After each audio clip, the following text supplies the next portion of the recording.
sannan kuma kada a mance da azumin ranar arfa. Azumin ranar arfa ga alama bana zai kama asabar ne, ku yi azumin ku na ranar arfa ko da ranar asabar ne. Kuskure ne a zo a ce ai tunda ya tabbata a hadisi ba azumi ranar ainihin asabar. Dan uwa, al'umuru bi maqasidiha, kai makasudinka ba asabar ɗin kake nufi ba. Ta za ka zo ka yi watsi da wannan azumtar ranar arfa? Annabi sallallahu alaihi cewa ina fata Allah zai kankare zunubin shekarar da ta wuce, ka gane, da shekara mai zuwa. Zunubai na watanni 24 an yafe maka, ka zo ka ce ba za a yi ba? Waye gaya maka? Har abin bakin ciki a waɗanda wataran da wannan lokacin yanzu suka ƙi yin azumi, su ma ɗauka suka karya. Na ce bai kamata ku yi haka ba.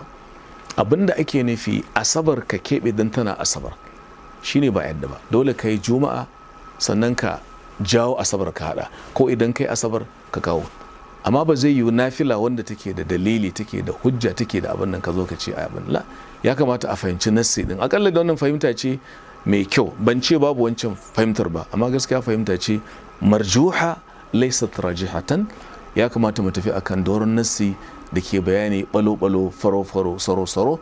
Nas'allahu tabaraka wa ta'ala at-tawfiqa was-sadada wal qawl al-matbu'.